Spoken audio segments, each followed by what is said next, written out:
ਸਤਿ ਸ਼੍ਰੀ ਅਕਾਲ ਜੀ। VTV Canada ਦੇ ਸਾਰੇ ਦਰਸ਼ਕਾਂ ਨੂੰ ਮੇਰੇ ਵੱਲੋਂ ਪਿਆਰ ਭਰੀ ਸਤਿ ਸ਼੍ਰੀ ਅਕਾਲ। ਮੈਂ ਸੁਮਿਤਰਾ ਕੌਰ। ਅੱਜ ਆਪਾਂ ਮਿਲ ਰਹੇ ਸੰਦੀਪ ਡਾਂਗੀ ਜੀ ਦੇ ਨਾਲ, ਜੋ ਫਿਟਨੈਸ ਟ੍ਰੇਨਰ ਹੈਗੇ ਨੇ। ਆਓ ਉਹਨਾਂ ਦਾ ਵੈਲਕਮ ਕਰੀਏ। ਹੈਲੋ ਸੰਦੀਪ ਡਾਂਗੀ ਜੀ। Hi, how are you? I'm good, Sandeep Dangi ji. Can you tell something about your journey? How did you started your workout pattern? Yeah, sure. So सबसे पहले तो मैं VTV कनाडा का शुक्रिया अदा करना चाहता हूँ कि उन्होंने इतनी इज्जत दी और वो मेरा इंटरव्यू ले रहे हैं। सो सत श्री अकाल VTV कनाडा के व्यूअर्स को। सो मैं अपने बारे में बताता हूँ। तो मेरा नाम संदीप डांगी है, जैसा सुमित्रा जी ने आपको बताया। सो मैं एक बॉडी बिल्डर हूँ एंड मैं अपनी जर्नी की शुरुआत की थी ईयर 2002 में। पहली बार मैंने कम्पीट किया था and then after I competed several times. But 2016 में मैंने मिस्टर वर्ल्ड 2016 जीता, जो कि आयरलैंड में हुआ था। 2017 मैंने मिस्टर वर्ल्ड दोबारा मैंने जीता, जो कि लिथुनिया में हुआ था। एंड 2017 में ही दिसंबर के मंथ में 2 दिसंबर को फिनलैंड के अंदर मिस्टर यूनिवर्स मैंने जीता। Then I moved here and then after 2019 में मैंने कनाडा में ही नाइट ऑफ चैम्पियन जीता। और अभी इसी साल लास्ट मंथ में अक्टूबर में मैंने वेस्ट कोस्ट आयरन का शो हुआ था, मैंने वो जीता था। सो अभी मेरी प्रेप चल रही है नेक्स्ट ईयर के लिए। काफ़ी अच्छे बड़े बड़े इवेंट्स हैं, मैं वेट कर रहा हूँ IFBB के कैलेंडर आने का। But most probably 2000 like in September और October I will compete again in the big show. वाह Sandeep Dangi ji, it's a great achievement. तो आपने इतना कुछ विन किया, इसके बीच में ज़रूर कोई ना कोई चैलेंजेस और हर्डल्स आए होंगे, उसके बारे में बताइए। चैलेंजेस हर्डल्स सभी की लाइफ में आते हैं, तो मेरी में भी आए थे। कोई इतनी सौखी लाइफ किसी की भी नहीं होती है, ठीक है। हर बंदा कोई ना कोई चीज़ के थ्रू पास थ्रू होता ही रहता है, तो इट्स अ लाइफ। बट जब आपके पास कोई एक गोल होता है, ठीक, एक विज़न होता है, आपको पता है कि आपको जाना कहाँ है, तो आप चैलेंजेस से डिस्ट्रैक्ट नहीं होते हो। तो बस यही था। बहुत सारे चैलेंजेस आए, समटाइम लाइक फैमिली इशू आए, फिर फिज़िकल प्रॉब्लम भी आई। अभी मैं आपको जस्ट अभी इसी बार जो मैंने अभी आपको बताया कि अक्टूबर में मैंने कम्पीट किया था, तो जून के मंथ में मेरे लेग इंजरी हो गई थी। सो जो कि काफ़ी सीवियर हो गई थी, मतलब उस टाइम पे मैं चल भी नहीं पाता, क्रचर के सारे भी बहुत मुश्किल से चल पाता था। सो बट डॉक्टर ने बोला कि भाई कम्पीट नहीं करना अभी, क्योंकि लेग अभी ठीक नहीं है, काफ़ी टाइम लगेगा इसमें। बट मुझे ये था कि नहीं, मुझे करना है, right. So then after year just 2.5 months की प्रेप में मैंने वो शो भी जीता, प्रेप भी किया अपने आप, शो भी जीता, और आज मैं बिल्कुल फिट हूँ। So it's just will power. If you have a will power you can do anything. Thank you Sandeep ji. कुछ बताएंगे कि आजकल की नई जनरेशन जो बहुत ज़्यादा सप्लीमेंट्स ले रही है, is it important to take supplements and pre workout के बारे में? देखो, सप्लीमेंट्स आज के टाइम पर बहुत हिटी टॉपिक है। कुछ लोग ये कहते हैं कि सप्लीमेंट नहीं लेने, कुछ के लोग कहते हैं कि सप्लीमेंट लेने हैं। बट मेरा ये मानना है कि सप्लीमेंट कोई गलत नहीं है, बट आपको पता होना चाहिए कि क्या आप ले रहे हैं, राइट। प्री वर्कआउट भी अच्छी चीज़ है, अगर आपको पता हो आप क्या प्री वर्कआउट ले रहे हैं, कितना ले रहे हैं, उसमें है क्या क्या, आपकी बॉडी के अकॉर्डिंग कितना चाहिए, राइट। लेकिन अगर कोई आदमी लाइक सप्लीमेंट के तौर पे अगर प्रोटीन ले रहा है, अमीनोज ले रहा है, दैट्स अ नॉर्मल थिंग। क्योंकि वो चीज़ अपने दिमाग से निकाल दो कि सप्लीमेंट है तो सप्लीमेंट हेल्दी नहीं है। नहीं नहीं नहीं, छोटे से बच्चे को भी डॉक्टर पीडियाश्योर या समथिंग इस टाइप का एनर्जी ड्रिंक या प्रोटीन वो देते हैं। उनका बेस क्या है, कभी उस डिब्बे पे आप चेक करना, उनका बेस वे प्रोटीन ही होता है। जब छोटे बच्चे को डॉक्टर दे सकते हैं तो आप तो ऑलरेडी अडल्ट हैं। तो हमारी मसल को रिपेयर करने के लिए हमें प्रोटीन की ज़रूरत होती है। बेसिकली न्यूट्रिशन में हमें 4 चीज़ें चाहिए होती हैं, जो मैक्रोज एंड माइक्रोज 2 चीज़ें अलग अलग होती हैं। अभी हम मैक्रोज पे बात कर रहे हैं। मैक्रोज क्या करता है, protein, fat, carb and fibre. आपको ये चीज़ें अपनी एवरी मील में इंक्लूड करनी है, आपकी बॉडी अपने अच्छा रिस्पॉन्स करेगी। और अगर आपको ये चीज़ें नेचुरल डाइट से नहीं मिल पा रही हैं तो आपको सप्लीमेंट ऐड करना है, राइट। बट ऐसा नहीं है कि आप सप्लीमेंट ऐड कर लो, सप्लीमेंट आप अच्छा खासा यूज़ कर रहे हैं तो आपकी बॉडी डेवलप करेगी। नहीं, वो आपकी बॉडी जो डेवलप करेगी वो नेचुरल डाइट से ही करेगी। सप्लीमेंट जस्ट एक आपका सब्स्टिट्यूट है कि आपने, ठीक है, वर्कआउट के बाद में आपको इतने ग्राम प्रोटीन चाहिए जो क्विक आपको रिकवरी कर देगा, दैट्स इट। इसके अलावा ये नहीं है कि आप 100% अगर सप्लीमेंट पर डिपेंड हो जाएंगे सो आप बेटर परफॉर्म कर पाएंगे। नहीं, ऐसा बिल्कुल भी नहीं है, क्योंकि नेचुरल डाइट की बराबरी कोई नहीं कर सकता। And Sandeep ji, workout pattern के बारे में बताइए कि एज अ बिगनर क्या वर्कआउट पहले स्टार्ट करनी चाहिए? या वर्कआउट पैटर्न का ये है कि एज ए बिगनर हमें एक्चुअली अपनी बॉडी की कंडीशन के अकॉर्डिंग बिगनर इंटरमीडिएट, एडवांस, ये 3 टाइप की कंडीशन होती है, राइट। बिगिनर्स के तौर पे हमें कोई भी आइसोलेटेड वर्कआउट नहीं है, कंपाउंड पे रहना है हमें। जितना कंपाउंड पे रहेंगे, बेसिक एक्सरसाइज सिंपल रखना है। डंबल, प्लेट, रॉड, जिम में अगर हम जाते हैं तो फर्स्ट हम स्टार्ट हमें करना चाहिए जैसे पुशअप्स, पुलअप्स एंड स्क्वाट्स। ये अपना 2-3 सेट करके इसको वार्म अप करके अच्छी तरह बॉडी को, देन उसके बाद में हमें कंपाउंड एक्सरसाइज जितने भी डंबल, प्लेट, रॉड, इनसे फ्री वेट ट्रेनिंग हम जितनी करेंगे उतने हमारी बॉडी ग्रो होगी।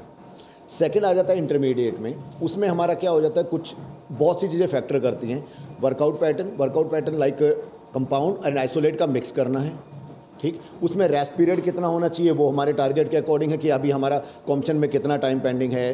कॉम्पिटिशन की डेट जैसे जैसे नज़दीक आएगी उसमें हमारा हाई इंटेंसिटी वर्कआउट होता चला जाता है, ये हमारा रहता है। एडवांस एथलीट क्या है, उनकी रेस्ट टाइम पे भी डिपेंड करता है कि उनके वर्कआउट के बीच में रेस्ट कितना है, ये भी डिपेंड करेगा। उनका वर्कआउट पैटर्न भी डिपेंड करेगा, उनकी रैप रेंज भी डिपेंड करती है, तो वो अलग अलग फैक्टर्स हैं। तो वर्कआउट के बीच में रेस्ट कितना टाइम का होना चाहिए?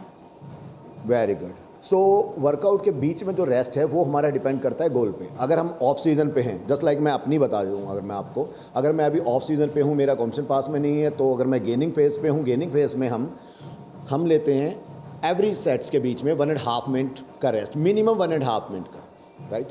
देन अगर हमारा जैसे कॉम्पिटिशन के बीच का स्टेज आ गया, ठीक, अभी हैं हमारे 3 to 4 मंथ्स हैं, तो हम उस रेस्ट पीरियड को थोड़ा कम कर देंगे। लेकिन जब कॉम्पिटिशन के बिल्कुल हम पास में आ जाएंगे तो हमारा रेस्ट पीरियड और कम हो जाएगा, जिसे हम कहते हैं हाई इंटेंसिटी ट्रेनिंग। रेस्ट कम, वर्कआउट ज़्यादा, तो उससे क्या हमारी हार्ट बीट तेज़ होगी, हमारी कैलोरीज भी बर्न होगी, मसल में जितना हमारा मसल और स्किन के बीच में जो वाटर है वो फ्लश आउट हो जाएगा और स्किन हमारी उतनी अच्छी मसल को शो करेगी।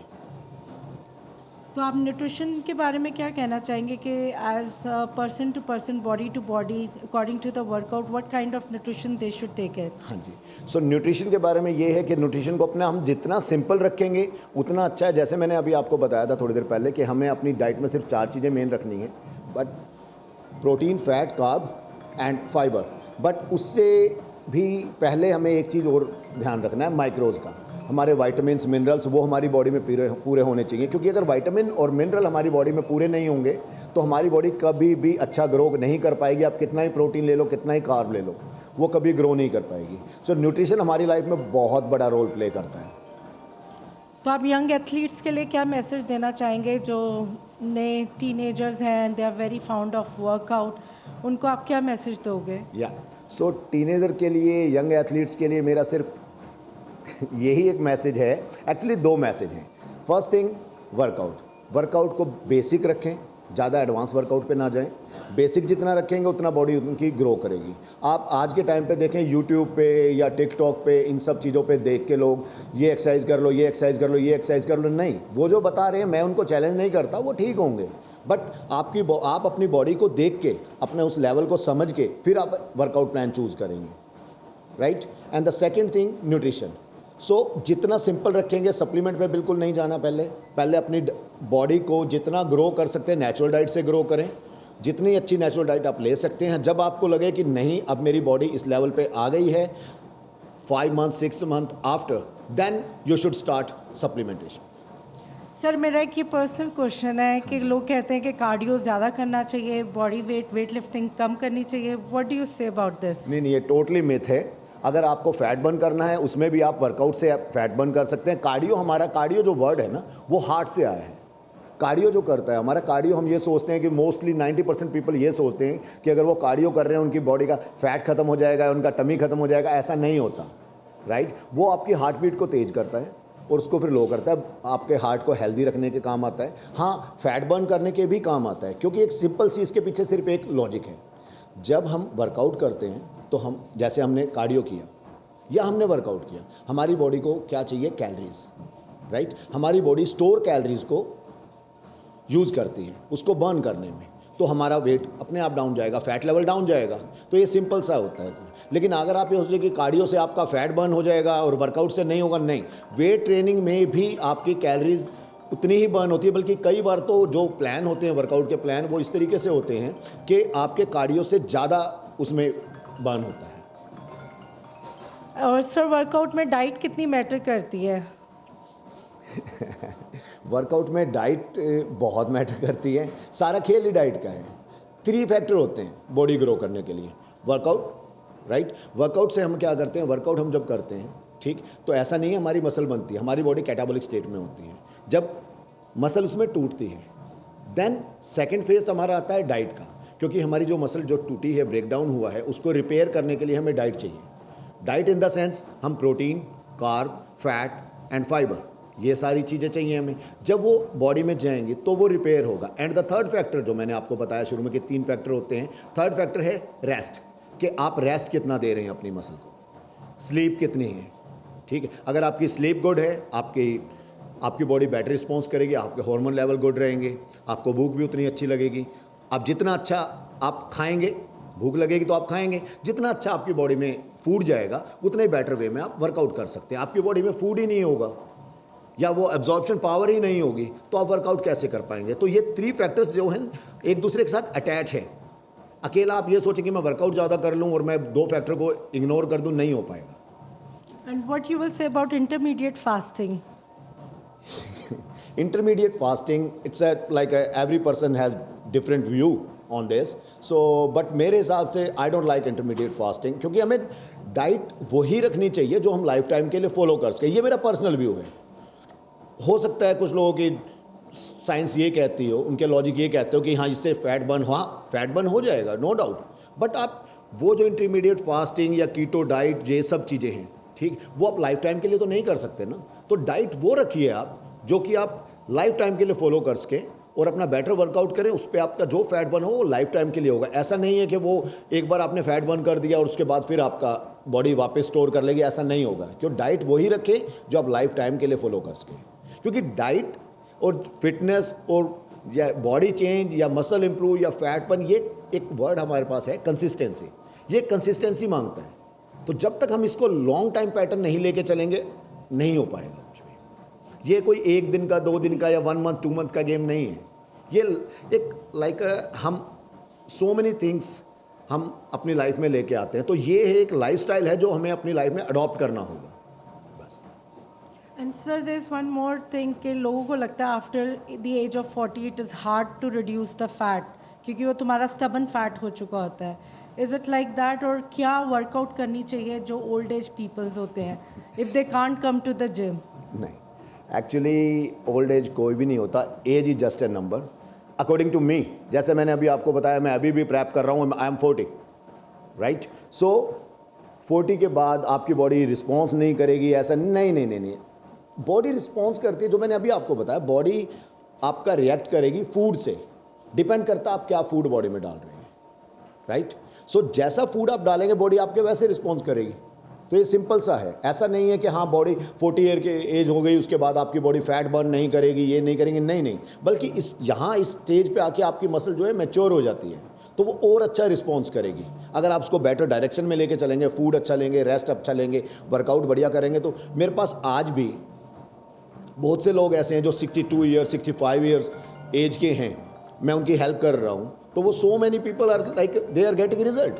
ਗੱਲਾਂ ਬਾਤਾਂ ਦਾ ਸਿਲਸਿਲਾ ਇਸ ਤਰ੍ਹਾਂ ਹੀ ਚੱਲਦਾ ਰਹੇਗਾ। ਆਓ ਆਪਾਂ ਸੰਦੀਪ ਜੀ ਨੂੰ ਕਹਿੰਦੇ ਸਾਨੂੰ ਥੋੜੀ ਵਰਕਆਊਟ ਦੇ ਬਾਰੇ ਦੱਸਣ। जी बिल्कुल सुमित्रा जी, मैं आपको एक वर्कआउट करके बताता हूँ, जो कि ऐसा वर्कआउट है कि जो हमारी अपर बॉडी को, पूरी बॉडी को कवर करेगा, हमारे डेल्ट पे, ट्रैप पे, आर्म्स में बाइसेप, ट्राइसेप, चेस्ट, बैक, पूरी बॉडी को कवर करता है। और इस वर्कआउट को बताने का एक रीज़न ये भी है कि आज के टाइम पे जो यंग हमारे जो एथलीट्स हैं या जो जाते हैं, जो फिटनेस फ्रीक पीपल हैं, वो इस वर्कआउट को बिल्कुल भूल चुके हैं।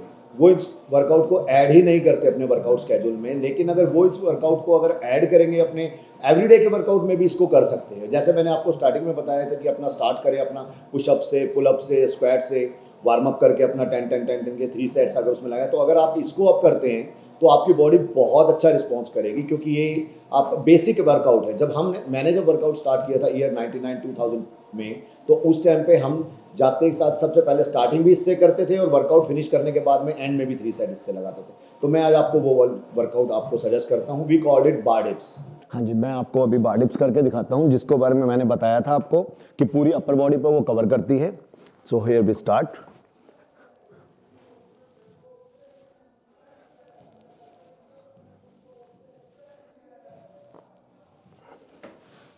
इसमें इस एक्सरसाइज का एक फ़ायदा जो मैंने अभी आपको बताया था कि सबसे बड़ा फ़ायदा ये है कि इसमें हमारी अपर बॉडी पूरी कवर होती है। जब हम ऊपर की तरफ आते हैं तो हमारे डेल्ट, ट्राइसेप्स, आर्म्स, जब हम डाउन साइड जाते हैं तो चेस्ट एंड बैक, तो अपर बॉडी पूरी कवर होती है। इसको अगर हम अपने वर्कआउट पैटर्न में डालेंगे तो हमें बहुत फायदा होगा। जो हमारे VTV के व्यूअर्स देख रहे हैं, आप उनको क्या मैसेज देना चाहोगे? मैं VTV के व्यूवर्स को और जितने हमारे यंग एथलीट्स हैं, जितने भी फिटनेस फ्रीक पीपल हैं, या जो भी मेरे छोटे भाई बहन जो भी बड़े हैं, जो भी जिम में जाते हैं, उनको सिर्फ मैं कुछ बातें ही बोलना चाहूँगा कि पहली तो ये कि वर्कआउट को बिल्कुल सेफ रह के करें, प्रॉपर वार्म अप करें। पहले 10 to 15 मिनट्स का प्रॉपर वे में वार्म अप करें, थोड़ा सा हल्का कार्डियो करके अपना वार्म अप करके फिर अपना वर्कआउट शुरू करें। दूसरा, अपनी बॉडी के अकॉर्डिंग, गोल के अकॉर्डिंग वर्कआउट पैटर्न अपना तैयार करें, फिर उस वर्कआउट प्लान को फॉलो करें। कोई भी एक वर्कआउट प्लान है वो 6 वीक तक फॉलो रहता है, उसको 6 वीक के बाद में हम उसको वर्कआउट प्लान को चेंज करेंगे तो हमें बेटर रिजल्ट आएगा। ये चीज़ है। और दूसरी हमारा डाइट के लिए कि डाइट, जैसा मैंने अभी आपको बताया था कि सबसे पहले हमारा डाइट जो है नेचुरल डाइट पे ज़्यादा डिपेंड रहना है, सप्लीमेंट पे ज़्यादा डिपेंड नहीं रहना है। मैं ये नहीं कह रहा कि सप्लीमेंट नहीं लेना, सप्लीमेंट जरूर लेना है। मैं भी लेता हूँ, मैं इग्नोर नहीं करता कभी भी किसी चीज़ को। जो मैं करता हूँ वो मैं बताता हूँ, मैं हाइड नहीं करता। सो सप्लीमेंट भी लेना है, डाइट भी लेनी है, ये डिपेंड करता है आपके गोल के ऊपर। लेकिन अगर आप कंपीट नहीं कर रहे हैं तो अपना निर्मल, अपना नॉर्मल, अपना जस्ट एक whey protein it's good for you. So सिर्फ अपना ये रखना है। बाकी एक मेरा जो मैसेज जो आज के टाइम पे मैं कई बार देखता हूँ और हर्ट भी होता हूँ, क्योंकि मैं ओल्ड स्कूल हूँ, तो मैं ऑलमोस्ट 20 ईयर से मैं कंपीट कर रहा हूँ। जैसे मैंने बताया 2002 में मैंने कंपीट किया था और इस साल भी मैंने कंपीट किया, तो मेरे को ऑलमोस्ट 20 ईयर्स हो गए हैं। तो देखते हैं भगवान और कितना हिम्मत रखता है, अपने आगे और करना है अभी। सो मैं सिर्फ एक यही करूँगा कि ज़्यादा YouTube पे या TikTok पे जो ये आज के टाइम पे नॉलेज देते हैं, फर्स्ट उसको प्लीज़ आप चेक करें। ऐसे ही किसी की नॉलेज ना लें, ना एक्सेप्ट करें। कोई आपके पास आके TikTok पे आके और वो आपको बताता है ये यूज़ करो, ये यूज़ करो, ऐसा नहीं होता कि वो आपको सही बताएगा। तो कोई भी चीज़ आप अपनी बॉडी पे इंप्लीमेंट करने से पहले उसको प्रॉपर उसकी तह तक जाएँ, उसके बारे में गूगल करें, उसके बारे में प्रॉपर नॉलेज करें, देन उसको अप्लाई करें। तो यही मेरा एक था। तो thank you so much VTV channel and all of you, thank you so much. Thank you.